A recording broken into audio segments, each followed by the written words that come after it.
Ang kwento ni Tomby.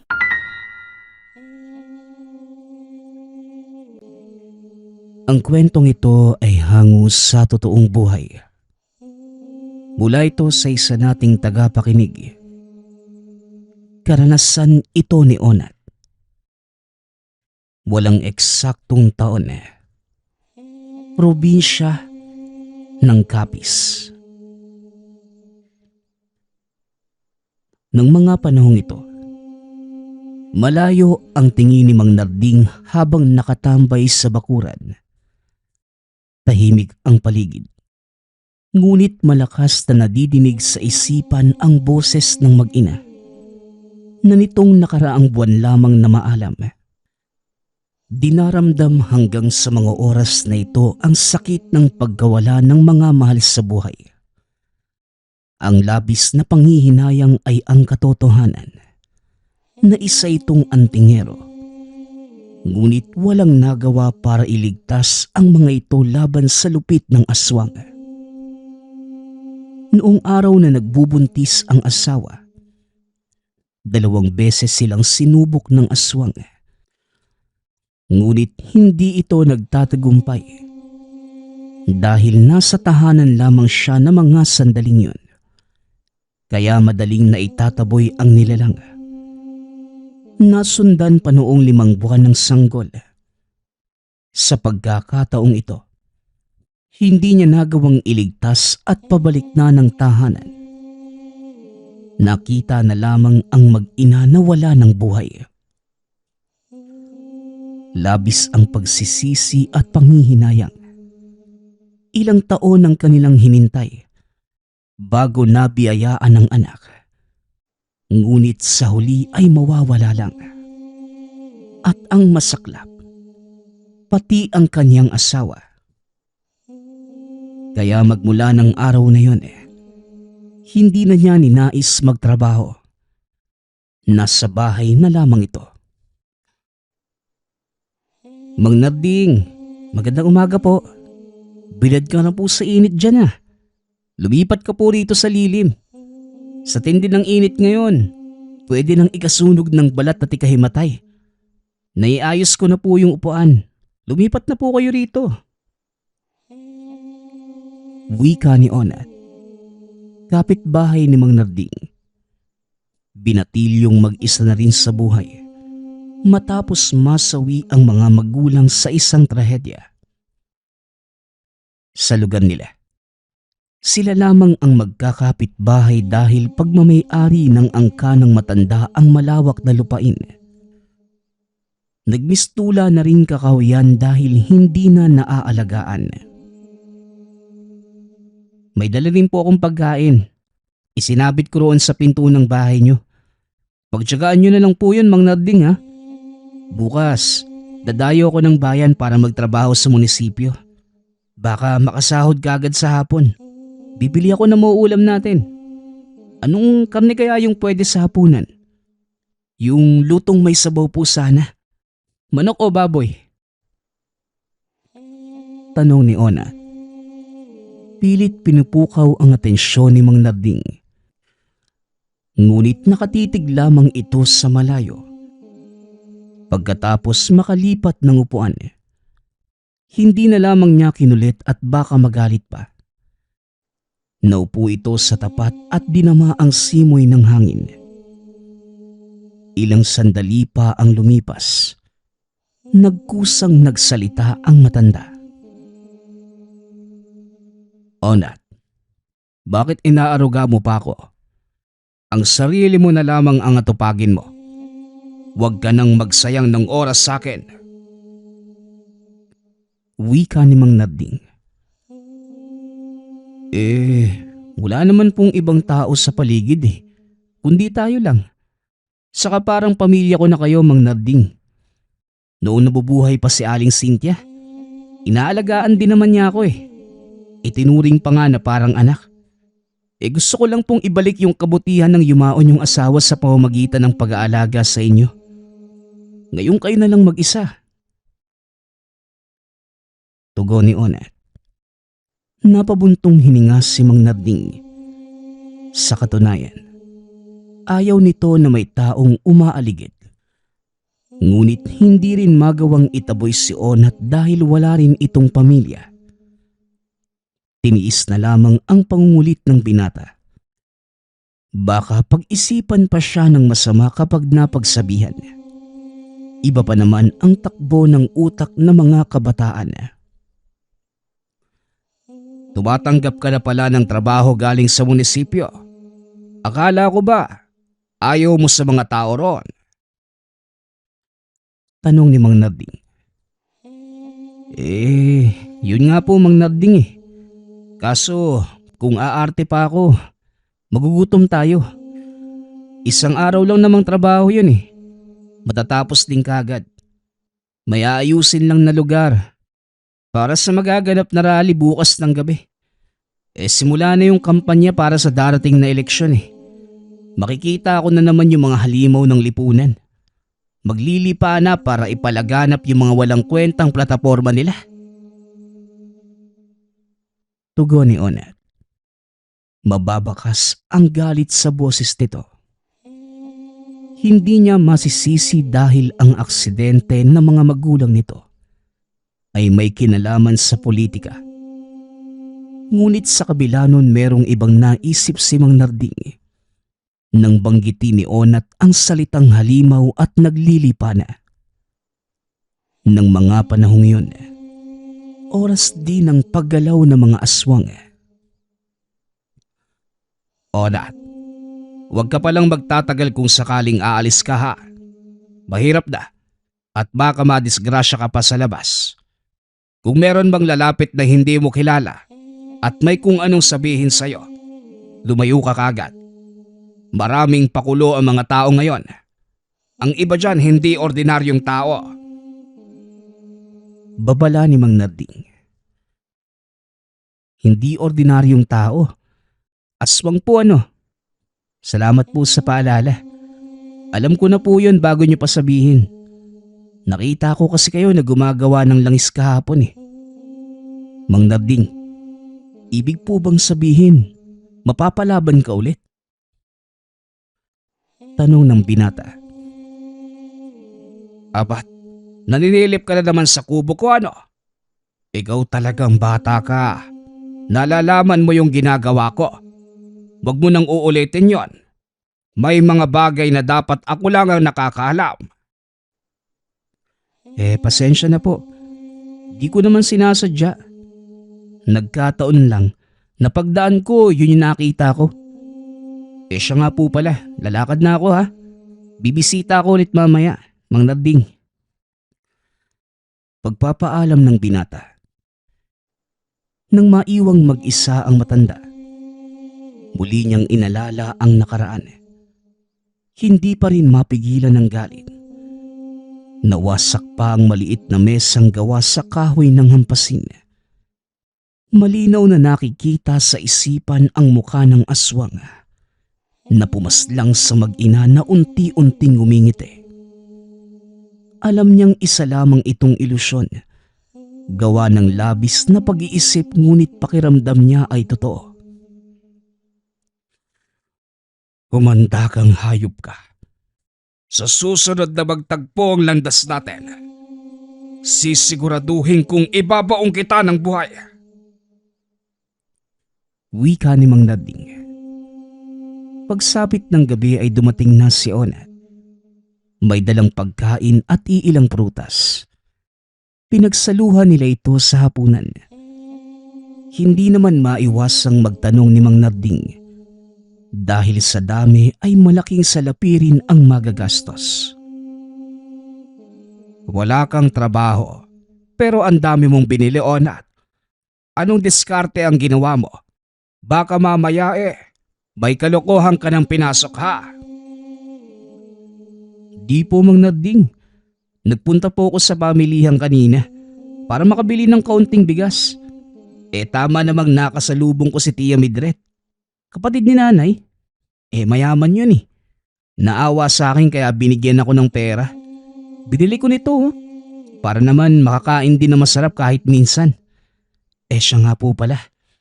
Sa bahay muna siya pansamantalang tutuloy Nag-away daw kasi sila ng asawa niya eh. Wala namang ibang malapit na kaanak.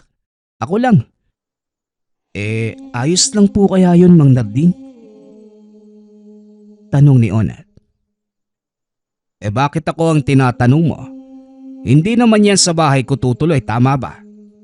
Ikaw, ayos lang ba sa'yo? Kung ako lang ang magpapasya patuloyin mo na. Babae siya. Kawawa naman kung kani-kanino makikituloy. Baka gawan pa ng masama. Wika ni Mang Narding.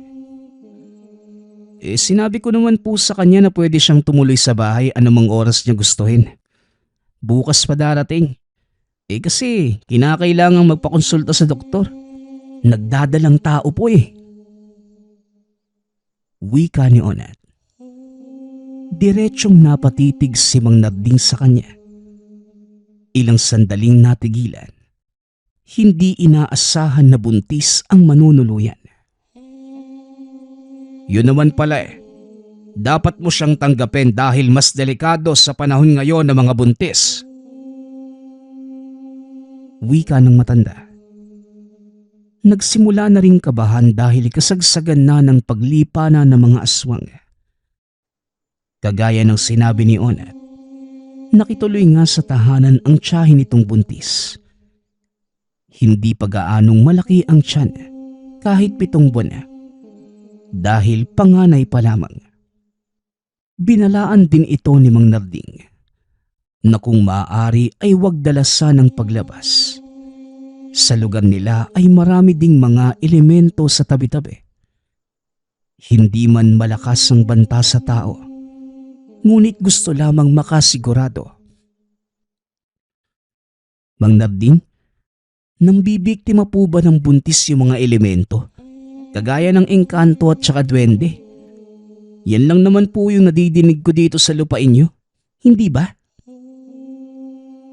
Tanong ng binata. Hindi natin alam, Onat. Pero mabuti nang sigurado tayo para walang pagsisihan sa dulo. Bantayan mong maigi ang buntis. Huwag iwawala sa paningin. Tatapating kita, Onat. Hindi maganda ang kutob ko lalo na panahon ngayon ng paglabas ng mga aswang. Kaya kung maaari, makinig ka lamang sa akin. Seguridad at kaligtasan ng tiyahin mo ang prioridad natin ngayon. Hanggang kailan ba siya sa bahay ninyo? Hanggang sa mga anak lang siguro, Mang Narding. Yun po yung sabi ni Tia Masamang masama yung loob sa asawa niya kaya nagkaganyan. Ganun ba, iho? Mahabang panahon pala ang kakailanganin para bantayan yan. O siya, umuwi ka na sa inyo para mabantayan ang tiyahin mo. Wika ni Mang Narding. Nagpaalam ang binata. Dali-dali namang naghanda ng pangontra si Mang Narding. Pagkatapos, pumunta sa kabilang bahay upang mailagay ang mga ito. Abang isinasabit sa mga bintana at pinto ang pangontra. Hindi nakaligtas sa kanyang pandinig ang sinabi ng buntis. Hindi ito sang-ayon sa ginagawa niya. Inaasahan naman ni Mang Narding dahil unang tingin pa lang. Hindi talaga naniniwala sa ganitong bagay ang babae. Onat, hindi mo naman sinabi sa akin na may kapitbahay ka palang ganyan? Naglalagay ng kung ano-ano? Pangontra daw sa aswang? Talaga ba? Baka mamaya, yan pa yung dahilan para mapahama kami ng anak ko. Ipatanggal mo na lang.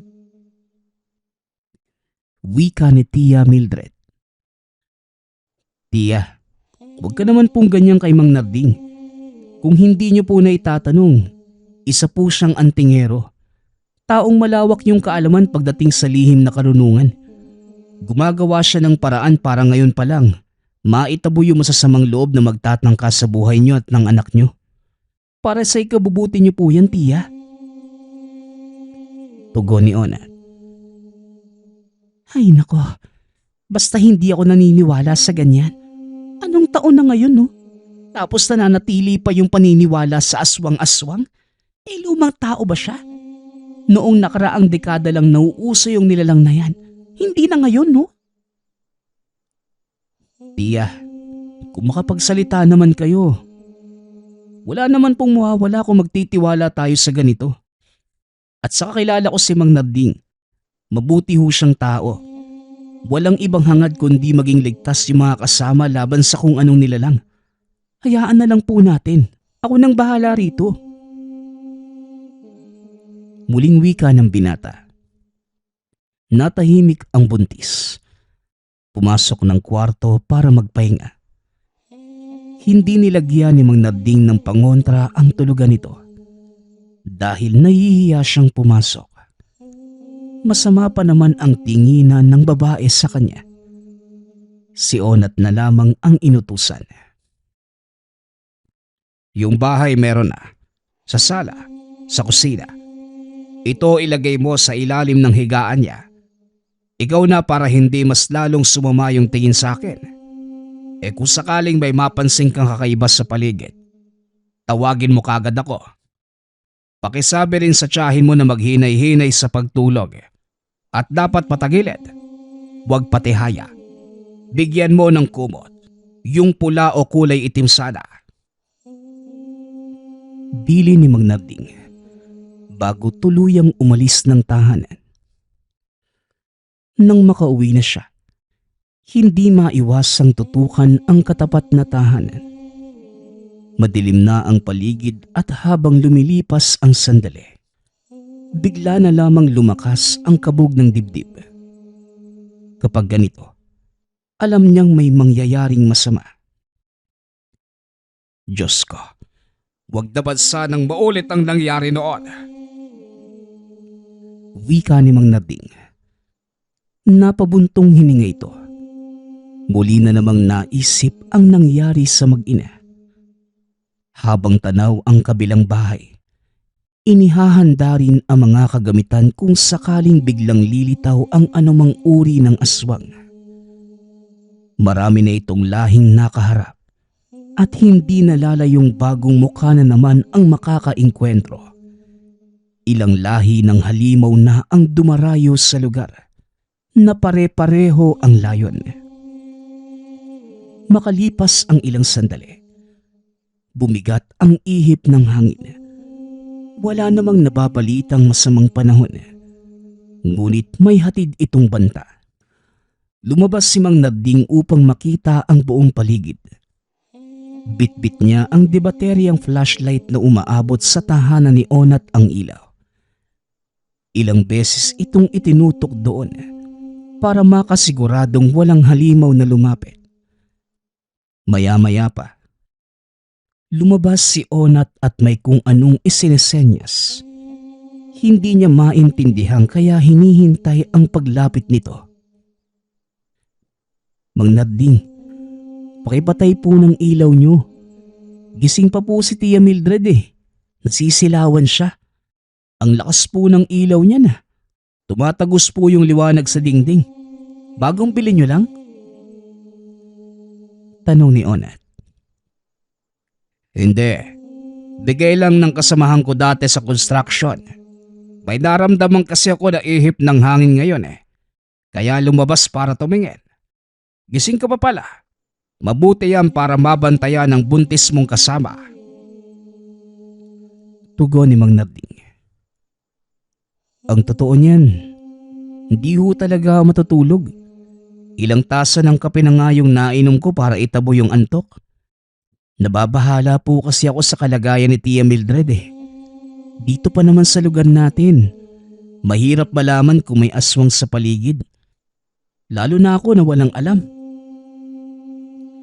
O siya, bumalik ka na roon.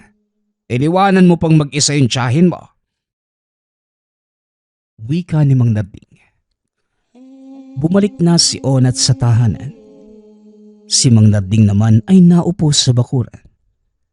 Walang balak na magpahinga dahil hindi pa humuhupa ang pangamba. Inilaan na lamang ang buong oras sa pagbabantay sa paligid. At nang gabing yon, wala namang nangyari. Kinabukasan, sinamahan ni Onat ang tiyahin Naglalakad ito sa paligid. Kinakailangan ng kasama dahil maraming ligaw na damo sa daan. Mahirap na at baka mapatid. Matumba at tumama kung saan-saan ang tiyan. Sa kabilang banda naman, palihim ding nagbabantay si Mang Narding. Kahit may araw na hindi pa rin makampante. Ilang sandali lang ang lumipas, bumalik na ng tahanan ang tiyahin ni Onat. Masyado nang tirik ang araw at napapagod na ring kakalakad. Sumadya naman sa kanyang tahanan ang binata para makipagkwentuhan. At sumasaglit ka pa talaga rito, ha? Doon ka na lang sa bahay mo para mabantayan yung buntis. Basta-basta mo na lang iniiwang mag-isa eh. Wika ni Mang Narding. Mang Narding, may pangontra naman sa bahay. Kaya na yun.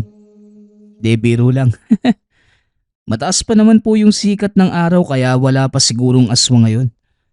Ito talagang si Mang Narding. Masyado kang nag-aalalay. Tugon ni Onat. Ona, buhay ng tao ang pinag-uusapan natin dito. Lalo pat hindi pa nailuluwat. Ayaw ko lang madagdagan ng kaso ng mga sanggol na nasawi bago makita ang mundo. Alam mo rin ang pinagdaanan ng aking mag-ina. Mahirap tanggapin ang trahedyang yon. Bagay na ayaw ko nang mangyari kahit kanino. Napabuntong hininga si Mang Narding. Napatango na lamang si Ona. Pasensya ka na po, Mang Narding, ha? Sa pagpunta ni Tia Mildred dito, naalala niyo patuloy yung nakaraan niyo. Kung gusto niyo pong umiyak, iyak niyo lang po yan. Ba't loko talaga to? Hindi pa ngayon ang pagtatrabaho mo sa munisipyo. Anong oras na hindi ka pa nakabihis? Di na po ako tutuloy. Sinabihan ko na po si Allen, yung kasama ko sana. Nandiyan si Tia Mildred kaya alangan na mag-iwanan ko yun. Mabutit inaalala mo ang kapakanan ng buntis. Teka, sino naman yung mga yan? Papunta sa bahay nyo. Tanong ni Mang Narding. Nang mapansin ang ilang kababaihang papalapit. Malayo pa lamang ang mga ito. Ngunit tinatahak ang daan papunta sa kabilang tahanan. Yung babaeng nauna, kapatid yun ni Tia Mildred sa ama. Si Tia Susie. Makakatrabaho rin yata yung kasunod. Nabanggit kasi sa akin na dadalaw kapag nakalipat. Puntahan ko po muna, ha. Babalik ako mamaya. Tugon ng binata. Lumakad na ito para salubungin ang mga bisita. Nakikiramdam lamang si Mang Narding nang walang mapansing kakaiba sa bagong dating. Inatupag na ang ibang gawain. Maghapong kwentuhan ang naging ganap sa tahanan ni Onat. Maging ang binata, nakisali na din sa usapan. Magaan ang pakikitungo ng kakarating pa lamang na tiyahin. Pati na ang kasama nitong dalawa. Mga kasamahan sa trabaho.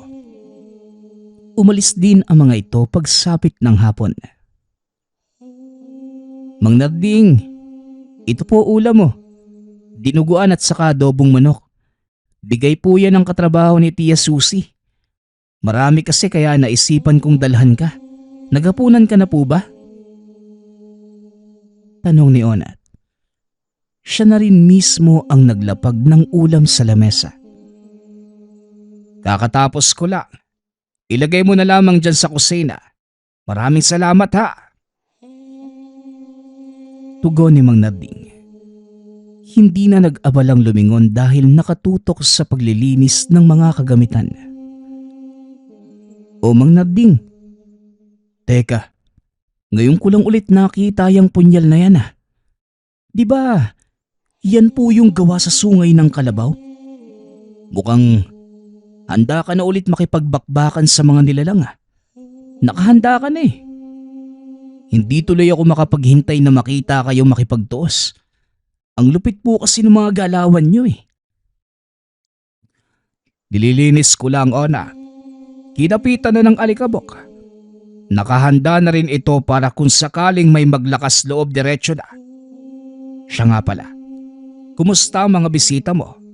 Sa bahay ba matutulog? Tanong ni Mang Narding. Hindi po. Nakauwi na sila kanina bago dumilim. Maarte kasi yung datingan ng isa nilang kasama eh. Ayaw matulog sa papag tapos wala pang ilaw. Alam mo Mang Narding, maganda naman sana kaso parang may mali eh. Magaan naman siya kausap. Maayos yung pakikitungo. Pero parang may kakaiba talaga. Hindi ko mailarawan ng mabuti kasi hindi ko rin maintindihan eh. Wika ni Onat. Natigilan si Mang Narding sa ginagawa at humarap sa binata. Teka Onat, paano mo nasabing kakaiba? Sabihin mo sa akin ng dahan-dahan at baka sakaling maintindihan ko. Yung mga mata niya, noong tinitigan kong mabuti parang baliktad yung refleksyon sa paligid. Tapos kung lalapit ka ng husto, amoy malansa. Umiiwas pa nga sa pagkaing inihahanda ko eh. Yung dala lang niya yung kinakain. Kung makaalok pa sinisiguradong kakainin mo. Tugon ni Onat. Naalerto si Mang Narding sa sinabi nito. Dali-daling nagpunta sa kabilang bahay upang suriin ang kalagayan ng buntis. Nagulat pa ang babae sa biglaan niyang pagpasok at paghawak sa tiyan. Bastos ka? Bigla ka na lang nangahawak? Onat, ilabas mo ang taong yan kung hindi tatawag ako ng pulis. Napakabastos eh. Sigaw ng babae. Saka mo na lang ako ipapulis kapag nasigurado kong ligtas ang bata sa sinapupunan mo. Maupo ka. Bilis! Onat, kumain ba ang tiyahin mo sa dalang pagkain ng mga bisita kanina? Nasaan ang tira? Tanong ni Mang Narding. Dinala ni Onat ang tirang pagkain. Sinuri itong mabuti ni Mang Narding at nang pataka ng katas ng kalamansi. Nagbago ang anyo ng dinuguan, pati na ng adobong manok. Hindi ito karne ng hayop kundi parte ng tao. Hindi makapaniwala ang buntis sa natuklasan. Nasusuka na rin pati si Onat. Sinuri ni Mang Narding ang sinapupunan ni Tia Mildred. Kahit isa itong antingero, natutunan din ang iilang bagay tungkol sa buntis. Dahil siya ang nag-aalaga ng yumaong asawa noong araw. Kahit papano ay may nalalaman ito. Hindi ko maramdaman ang bata. Delikado ito. Onat, magdala ka rito ng isang basong tubig. Bilisan mo! Utos ni Mang Narding. Pinatakan niya ng iilang langis pangontra ang tubig at saka pinainom kay Tia Mildred. Naguguluhan pa ito sa nangyayari at naiiyak sa pag-aalala para sa anak. Buwisit na yan. Kung aswang ang kasama ng tiyahin mo kanina, bakit hindi ko naramdaman? Pati ang pangontra parang walang nagawa. May ginamit yata ang isang yon para hindi malabanan ng mga ito. Mang Narding, dahil binanggit mo yan parang masasagot ko. Kanina kasi, noong nagpaalam yung babaeng yun para magbanyo, may kung ano siyang pinahid sa balat niya eh. Di ito nakalagay sa isang bote. Tumitingin pa nga sa paligid bago nagpahid eh. Yun siguro yung sinasabi mong pangontra niya. Wika ni Onat. Pumunta yung babae sa banyo. Tapos nakita mong nagpahid. Namboboso ka ba? Ang tinutino mong tignan. Pero may tinatago ka palang katarantaduhan. Hindi naman sa ganun Mang Narding no. Nagduda na kasi ako. Palingon-lingon siya habang papunta sa likod. Kaya hindi ko maiwasang sundan. Malay ko ba? Hindi bale na. Mas mabuti na rin na nakita mo para masagot ang tanong natin. Sa ngayon, delikado ang lagay ng tiyahin mo at ng bata sa sinapupunan niya. Itong langis, makakatulong para alisin ang anumang sumpa at banta ng aswang sa mag-ina. Sundin mo lamang ang ginawa mo kanina. Isang baso ng tubig at iilang patak nito.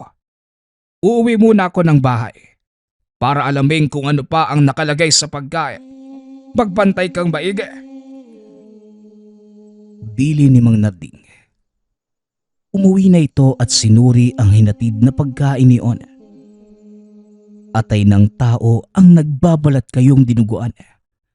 Daliri naman ang adobong manok. Malakas ang kapit ng sumpa ngunit kayang labanan ng ginawa niyang langis. Habang inaasikaso ang bagay na ito, naagaw ang atensyon sa amoy na dala ng hangin. Alam niya kung kanino ito nanggagaling. Kaya mula sa lumang ataol, inilabas niya ang punyal na gawa sa sungay ng kalabaw. Inihanda din ang tangang medalyon para sa proteksyon.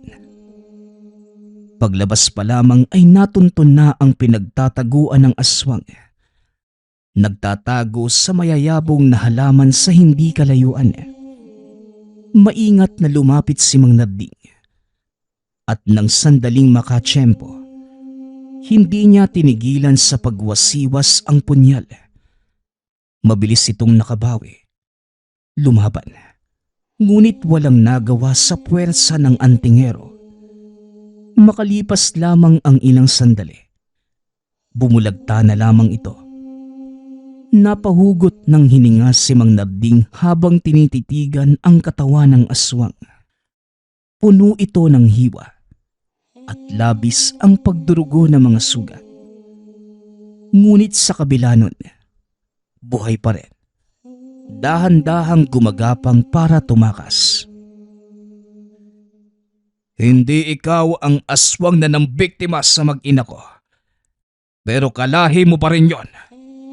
Mga hayop kayo. Mga demonyo. Mga walang hiya. Wika ni Mang Narding. Patuloy lamang ito sa pagwasiwas sa punyal.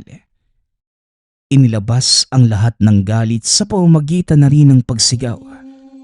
Patuloy lamang ito at hindi tinigilan hanggang sa mapagod ang kamay. Mang Narding, ikaw po ba yan? Ano naman po yung ginagawa niyo rito? Mang Narding, gabi na po ah. Anak ng... aswang? Aswang po ba yan? Aswang nga. Wika ni Onat nang maklaro ang nakabulagta. Oo, aswang nga yan. Lalapitan pa eh. Kumusta yung tiyahin mo? Wala ba siyang nararamdaman kanina? Mga ilang minuto ang nakalipas. Tanong ni Mang Narding. Kanina, nagrereklamo siya. Hindi mapakali pero nawala rin naman. Pinainom ko na rin ng tubig at saka langis. Mang Narding, ano na yung balak mo sa aswang na yan? Napakabaho eh.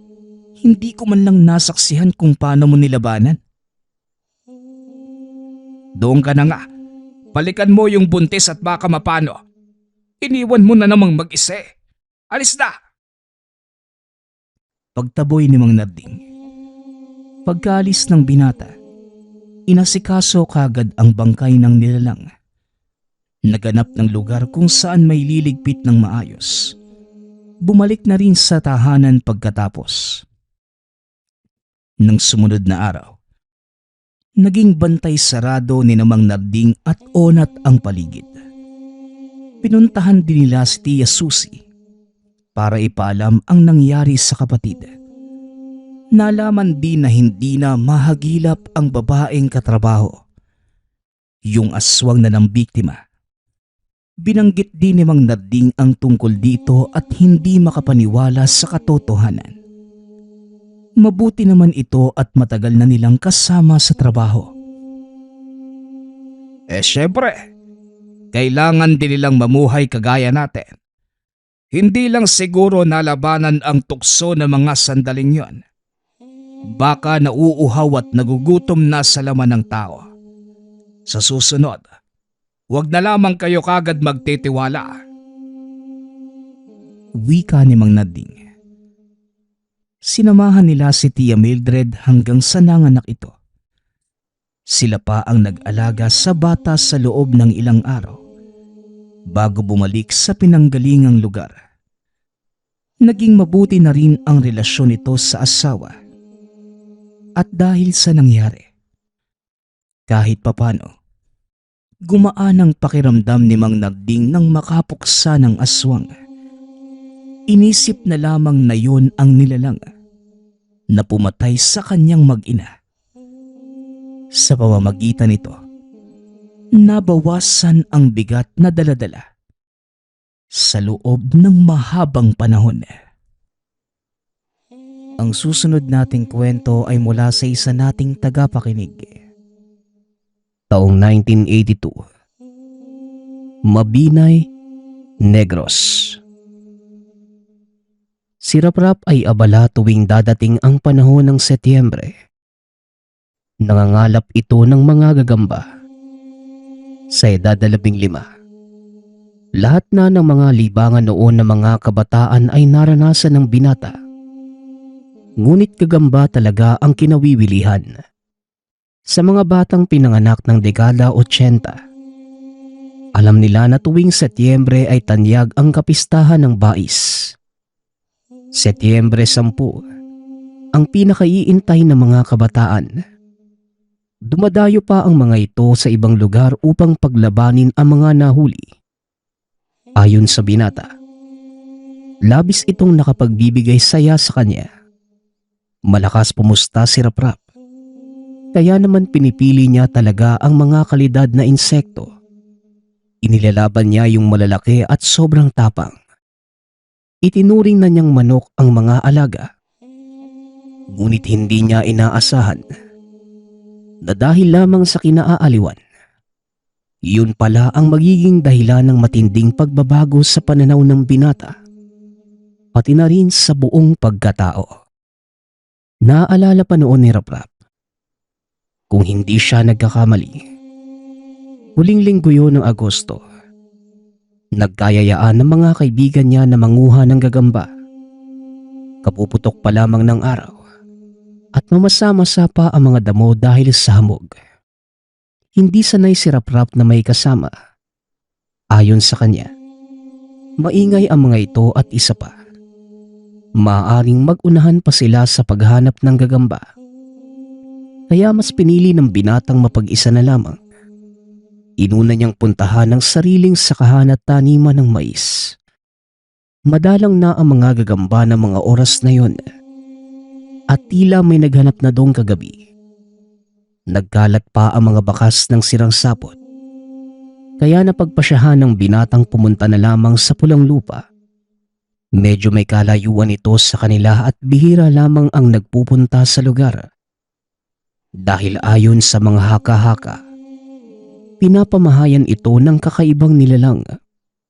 Kaya alam ni Raprap na maraming gagamba doon at wala na siyang pakialam sa mga sinasabi ng ibang tao. Pasado 10:00 ng umaga, tirik na ang araw ng mga sandaling yon.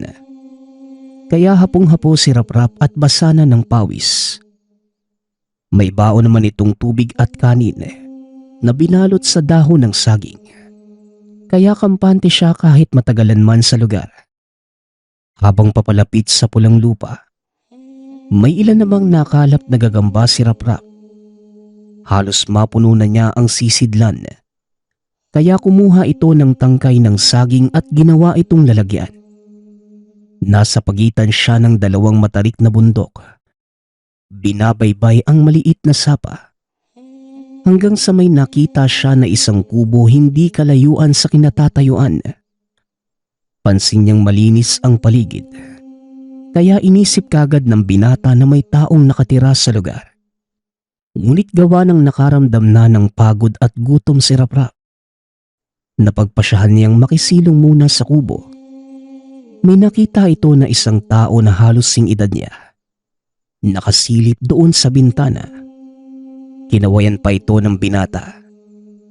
"Magandang tanghali, boy." Napadaan lang ako kaya huwag kang mahiya." Ngunit hindi tumugon ang batang lalaki. Sa halip, pinagsarahan pa siya ng bintana. "Ano ba naman yan? Ang suplado nun ah. Teka, siya lang kaya ang nakatira dito?" "Hindi. Meron siyang kasama. Mahihain talaga ang apo ko. Hindi yan sanay at minsan lang din nakakakita ng mga napapadaan dito." Taga saan ka ba, iho?" Hindi naramdaman ng binata ang presensya ng matanda kahit nasa tabi na niya ito. Nakaupo sa gilid ng puno at naglilikit pa ng tabako. "Ay Diyos ko po, nakakagulat naman po kayo. Ako nga po pala si Raprap. Taga baba, doon sa direksyong yun." Hindi na nagsalita ang matanda. Tumango lamang ito at tumingin sa malayo. Habang si Raprap naman, tila nawala na ang interes na kumain. Naiilang siya dahil tila ignorante at halatang naiilang sa kanya ang mga nakatira sa kubo. Kaya pinili na lamang niya na doon sa unahan kumain. May malaking batong nakaumbok. Kaya nagpa siya si Raprap na doon muna tumambay. Ngunit sa kasamaang palad, sumama noon ang panahon. Kumulimlim ang kalangitan at nagsimulang pumatak ang malakas na ulan. Mabilis na tumakbo si Raprap papasok ng kubo. Sumilong siya sa gilid ng tahanan. Ngunit narinig niya ang boses ng matanda mula sa loob at sinabing, pumasok na lamang ng bahay si Raprap. Sumilip ang binata sa bintana ngunit may kadiliman ang loob ng tahanan. Kaya wala siyang nakikita doon. Magpaganon pa man, kumabig papunta sa harapan si Raprap. Dahil bukas naman ang pinto ay pumasok siya sa loob. Pero bumungad sa kanya ang mapanghing amoy. Tila nang gagaling sa ihi sa banyo na hindi nalinis ng matagal na panahon. Nasa magkabilang kanto naman ng maglola. Tahimik lamang yung bata. At yung mga mata ay pilit inilalayo sa binata. Habang yung lola naman, nakangiti at may inaabot na tela sa kanya. Iho, tawagin mo na lang akong Aling Susa. At ito namang apo ko ay si Carlos. Ito, pahiran mo ang katawan mo nang hindi ka lamigan. Basa ka na ng ulan. Dapat pumasok ka na kaagad sa bahay." Dali-dali namang kinuha ni Raprap ang tela. Bagaman may kakaibang amoy, binaliwala na lamang yun ng binata. Akala noon ni Raprap ay kagad ding huhupa ang ulan. Ngunit nagpatuloy ito sa buong maghapon. Nang tanawin niya pa ang daan pauwi, halos hindi na niya ito makita. Dahil bukod sa malakas na ulan, makapal na din ang bumabalot na hamog.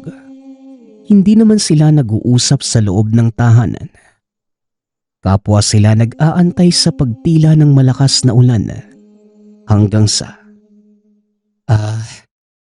uuwi na lang po ako kahit maulan pa, Aling Susa. Sige po, maraming salamat Nako iho, mukhang delikado pang umuwi sa ganyang sitwasyon. Baha ngayon sa daanan. Tayin mo na lang at kapag ginabi ka, maaari ka namang manatili muna dito. Nang marinig yun ng binata, kaagad niyang napagtanto na totoo ang sinasabi ng matanda. Bumabaha at wala naman ibang daanan maliban sa tabi ng sapa. Kaya tumango na lamang si Raprap bilang pagtugon. Hanggang sa inantok ang binata. Yung mga sisidla ng gagamba. Niligay niya sa dibisyong kawayan. Marahang humigas sa papag. Wala namang reaksyon noon ng matanda. Kapag nakahiga, napansin niyang buwaba ng tahanan si Aling Susa. Ilang sandali pa ay tuluyan ng bumigay ang diwa ng binata. Nakaidlip ito at nagising na lamang ng may nalaglag na bagay sa mismong mukha niya. Kagad itong sinuri ni Raprap. Nakita nitong hawak ni Carlos ang mga sisidlan niya ng gagamba. Napangiti naman ang binata dahil nakita niyang naaaliw si Carlos sa ginagawa. Pinapalabas pa nito ang isa sa gagamba at pinapagapang sa kamay. Ngunit ilang segundo lamang, dinampot ito ni Carlos at sinubo sa bibig. Gulat na gulat si Raprap. Akala niya ay biro lang at iluluwa lang ni Carlos. Ngunit minuyapan ng bata ang gagamba. Mabilis na bumangon ang binata at tinitigan si Carlos. Iniisip niya na mga sandaling yun na baka baliw ang bata. Pinunapan niya ito na huwag kainin. Pero hindi siya pinapansin ni Carlos. Hanggang sa binuksan na ng bata ang lahat ng sisidlan, itinaktak isa-isa sa bibig. Kitang-kita ni Raprap ang paglaglaga ng mga gagamba sa bibig ni Carlos. Ngumunguya pa ito. May gumapang pa sa leeg ng bata. Ngunit napisayo ng kunin ni Carlos at sinubo din sa bibig. Hindi nakagalaw si Raprap sa gulat at pandidiri. Kitang-kita ng binata ang tilamsik na mga pumutok na gagamba sa labi ni Carlos. Hanggang sa nakita siya ng bata. Nanlilisik ang mga mata nito habang nakatitig kay Raprap. Ano bang nangyayari sa'yo? Aling Susa! Aling Susa, si Carlos po! Ano bang nangyayari sa kanya? Sumili pa ito sa bintana ngunit wala naman sa labas ang lola ni Carlos. Gumapang pa sa sahig ang bata. Palapit sa kanya at tumutulo ang laway. Kapansin-pansin na tila may gagawin itong masama. Kaya naman mabilis na lumundag papunta sa pinto si Raprap. Inihanda ang sarili sa paglabas ng tahanan. Hanggang sa nakita niyang dumiretso si Carlos doon sa sulok. May kinuha na isang bayong. Nagtaka naman ng binata. Naisip na hindi siya ang pakay nito, kung hindi ang bayong.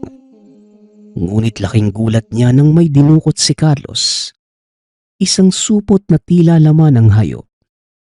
Marahan itong binuksan ng bata. Nang tuluyang bumukas, bumungad kay Raprap ang nakakasulasok na amoy. Napakabaho, na tila amoy ng nabubulok na laman. Pinagmamasdan ni Raprap kung ano yon. Hanggang sa nagtayuan ang balahibo ng makita. Karne ito ng patay na pusa. Lumobo na ang tiyan na tila kinabag at yung balahibo. Lagas na at may naglalaglagang uod. Kadiri naman! Aling Susa! Aling Susa! Subalit hindi ito tumutugon. Marahil dahil yon sa ingay na nagmumula sa malakas na ulan. Hanggang sa yung hawak ni Carlos na patay na pusa. Inamoy-amoy nito at biglang kinagat ang tiyan. Hindi na kinaya ni Raprap ang mga nakikita. Kaya napapikit na lamang siya ng mga mata. Abot batok ang pangdidiring nararamdaman ng binata ng mga sandaling yun. Ilang sandali pa, nakarinig siya ng tila pumutok na supot. Pagdilat ng mga mata ni Raprap, galing pala ang ingay sa pumutok na tiyan ng pusa. Maniwala man kayo sa hindi, yung likidong tumatagas doon sa tiyan, sinasalo ni Carlos gamit ang bibig. Sarap na sarap ito sa dugo. Kinakalikot pa ang tiyan hanggang sa lumitaw ang mga bituka. Hindi na kinaya ng binata ang mga pangyayari. Ayon sa kanya, bahala nang mabasa siya ng ulan. Huwag lamang masilayan ang ginagawa ni Carlos. Hindi na niya sinuri pa ang kasunod. Kagad na siyang bumaba at sakto namang paparating na si Aling Susa. Habang payong ang malaking dahon ng saging at may bitbit na mga kamote. Oh, bakit ka lumabas? Bumalik ka sa taas. Napakataas na ng baha at sobrang lakas ng tubig. Pumunta ako doon sa baba. Hindi ka talaga makakauwi ngayon. Si Carlos po eh. Kinain ba naman yung mga gagamba ko? Tsaka tignan niyo po, kinakain din niya po yung pusa po ata yan. Nang marinig yun ng matanda, tila nagulat din ito at halata ang pag-aalala. Ibinaba ni Aling Susa ang bitbit na mga kamote. Tinitigan si Raprap at sinabing papasok ito ng tahanan. Pinasunod siya nito doon sa bandang silong ng mahogani. Bakit? Bakit po Aling Susa? Paumanhin iho. Ako na ang humihingi ng pasensya. Ganito kasi, yan ang nangyayari kapag sinusumpong siya ng sakit niya. Oh, sakit? Sa alin po? Sa pag-iisip? Parang ganun nga iho. Huwag mo naman na sanang ipagsabi to kahit nakauwi ka na ha. Sige po, pero bakit may patay na pusa po? Sinadya niyo po ba yun? O namatay talaga yung pusa at itatapon na lang sana? Iho. Mahirap talagang ipaliwanag sa'yo ang sitwasyon. Bukod sa hindi ka maniniwala, dayo ka lang din dito. Kaya hindi na yun importante. Ngunit iginiit ni Raprap na gusto niyang malaman ng lahat. Ipinangako niya sa matanda na hinding-hindi niya ipagsasabi. Kahit maliit na detalyeng malalaman. Kaya naman napilitan na lamang si Aling Susa na sabihin ang katotohanan. Dito nabalot ng hilakbot si Raprap. Paano ba naman? Hindi ko talaga siya apo. Ang totoo, anak siya ng amo ko. Pero isinugod siya sa akin nang magkaroon ng sakit. Nayanggaw si Carlos o ang tinatawag nating aswang. Nahawaan ng sakit ng magbakasyon sa Iloilo. Isa kong manggagamot. Walang may alam dito sa lugar. Pero sa Bacolod kilala ko.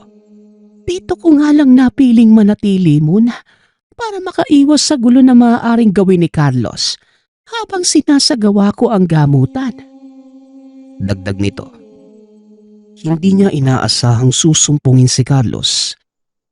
Hindi na ito dinadalaw ng pagiging yanggaw mula noong 1 buwan. Ngunit paliwanag niya, baka napukaw ang pagkaaswang dahil kay Raprap. At yung hayop na nabubulok naman, isa itong maral o pusang gubat. Yun ay inihanda noon ni Aling Susa kung sakaling gutumin si Carlos. Ngunit dahil sa hindi na nga dinadalaw ng pagiging yanggaw, nabulok na lamang ito. Nangatog ang tuhod ng binata sa mga narinig. Hindi nakapagsalita at nagmistulang basang sisiw. Nais na niyang tumakbo ng mga oras na yon, pero hindi makagalaw ang katawan ng binata. Dagdag pa sa takot nito ang patuloy na pagsasalaysay ni Aling Susa. Ayon dito, dapat magamot muna si Carlos bago makauwi si Raprap. Dahil kung uuwi na ito ngayon, natatandaan na ni Carlos ang amoy ng binata. Lalo't ito ang pumukaw muli ng pagiging yanggaw ni Carlos. Maaring hanapin ito si Raprap hanggang sa madamay na ang buong pamilya at mga kapitbahay sa lugar. Po, hindi po pwede. Hahanapin ako ng mga magulang ko. Hindi naman kita maaaring paalisin. Kung aalis ka man, dito palang papatayin na lang kita. Sa madamay ang ibang tao sa ibaba. Nakikiusap ako, iho. Manatili ka muna. Gagamutin ko ngayon si Carlos sa iba namang paraan. Wag naman po. Bakit hindi na lang siya ang patayin niyo? Di ba aswang naman siya? Hindi pwede. Nakapangako na ako sa mga magulang niya. Isa pang dahilan, ang mga anak ko at apo doon nagtatrabaho sa panig ng amo ko. Sa ayaw mo at gusto, kailangan mong manatili sa lugar. Aantayin mo ang hudyat ko kung kailan ka maaaring makauwi. Wala nang nagawa pa si Raprap. Pinili na lamang niyang manatili, alinsunod sa mga sinabi ng matanda. Pagsapit ng gabi, saka pa lamang humupa ang ulan. Nakita niyang natutulog si Carlos pero nakausli ang sobrang tutulis na mga ngipin. Hindi niya ito napansin kanina. Wika niya sa sarili ay tumubo na lang yung bigla at nangitim. Habang si Aling Susa naman, nasa baba, sa gilid lamang ng pinto, nilalaga ang mga kamuting nakuha. Huwag kang matakot sa akin, iho. May ginawa ako sa kanya kaya nakatulog. Maya-maya lang kakain ka na. At anumang makita mo sa gagawin ko kay Carlos, tatagan mo ang loob mo. Huwag mong tatangkaing tumakas. Dahil kahit makauwi ka pa, masusundan at masusundan ka pa din ni Carlos. Napatango na lamang ang binata at hindi na nagsalita pa. Hindi niya maaatim na kumain ng mga sandaling yon. Lalo't sariwa pa sa isip niya ang nakakadiring pangyayari kanina. Malalim na ang gabi. Habang tulog ang bata, itinali ni Aling Susa ang mga paa nito sa haligi. Nagbungkahi naman ang matanda na huwag papasok ng bahay si Raprap. Nang magising ang Yanggaw, sobrang kinilabutan si Raprap sa nakita. Tila nakawala na ito sa pagkakatali dahil sa sobrang lakas. Umaba na din ang buhok ni Carlos at medyo umitim ang balat. Maitim din ang buong mata kahit may liwanag pa ng gasera. Kinilabutan si Raprap dahil sa mga nasubaybayan mula pa kanina. Lumuhod si Aling Susa. Tatayo at bigla na lang itong sasayaw. Yun bang tila sinulog at may inaawit na hindi maintindihan. May nakabenda pang itim na tela sa noo at ipit-ipit doon ng iba't ibang klase ng dahon. Panay din ang dura at ilang sandali pa. Pinagpapalo ng matanda si Carlos ng patpat. Sigaw naman ang sigaw ang Yanggaw. Tila sobrang iniinda nito ang tama ng manipis na patpat. Hindi pa nakontento si Aling Susa. Kumuha ito ng walis tingting at yun naman ang ginamit sa paghampas kay Carlos. Hanggang sa naglaon ay bigla na lamang umiyak ang bata. Nagbalik na sa normal ang itsura. Nagmamakaawa ito na wag na siyang saktan. Gulat naman ang binata. Maayos na ang pagsasalita ni Carlos na tila nakabalik na sa normal. Samantalang si Aling Susa naman, makikitang nagtataka din sa nangyayari. Nagpalingalinga pa ito. Lumingon kay Raprap at ngumiti. May dala ka na positibong enerhiya, iho. Itinakda ang pagharap natin ngayong araw. Ano naman pong ibig sabihin ninyo? Ang punto ko, sa dinami-dami ng pagkakataon at ilang beses ko na siyang ginamot, pero ngayon lang nagbalik sa ulirat si Carlos. Kung kailan naman nagkataong ding napagala ka dito, ngayon pa lamang nakapagsalita si Carlos. Ibig sabihin lang, nilubayan na siya ng espiritu ng Yanggaw. Tugon ni Aling Susa. Hindi alam ni Raprap ang isasagot sa matanda. Bagaman narinig niya naman ito, pero hindi niya pa rin maintindihan ang punto. Magpaganong pa man, tumungo na lamang si Raprap. Habang si Carlos naman, himalang kumain ng kamote. Habang nanonood si Aling Susa ay kitang-kita ni Raprap ang pangilid ng luha sa mga mata ng matanda. Hanggang sa, ligtas ka na, iho. Bukas na bukas makakauwi ka na. Wala ka ding dapat ipag-alala dahil magaling na si Carlos. Para kang anghel ah. Malakas ang kapit mo sa taas. At malakas din ang hatak ng positibo mong presensya. Magiging magaling kang manggagamot balang araw. Kinabukasan nakauwi ng ligtas si Raprap. Sa katunayan, inihatid pa ito ni Aling Susa hanggang sa makatawid sa sapa. Sumirik kagad ng takbo ang binata pababa ng bundok. Ang totoo, hindi niya lubos maisip na mangyayari pala ang nakakagimbal na tagpong yun. Nang makauwi ng tahanan, nagulat ang mga magulang nang makita ang binata. Samut-saring sermon pa ang nakuha niya dahil sa hindi pag-uwi kagabi. Sinubukan pa niyang ipaliwanag ang nangyari. Ngunit hindi naman naniniwala ang mga magulang sa kanya. Hindi na lamang ito pinagpilitan pa ng binata. Matapos ang tagpong yun, hindi na niya muli pang nakita ang matanda, maging si Carlos. Magpasa hanggang ngayon, hindi pa rin malilimutan ang naganap. Sa pagtanggal ni Aling Susa sa yanggaw ng bata. Nagpapasalamat nga pala ako sa lahat ng sumusuporta sa ating channel. Nawa ay patuloy niyong suportahan at pakinggan ang ating mga kwento. Hanggang sa muling pakikinig. Paalam.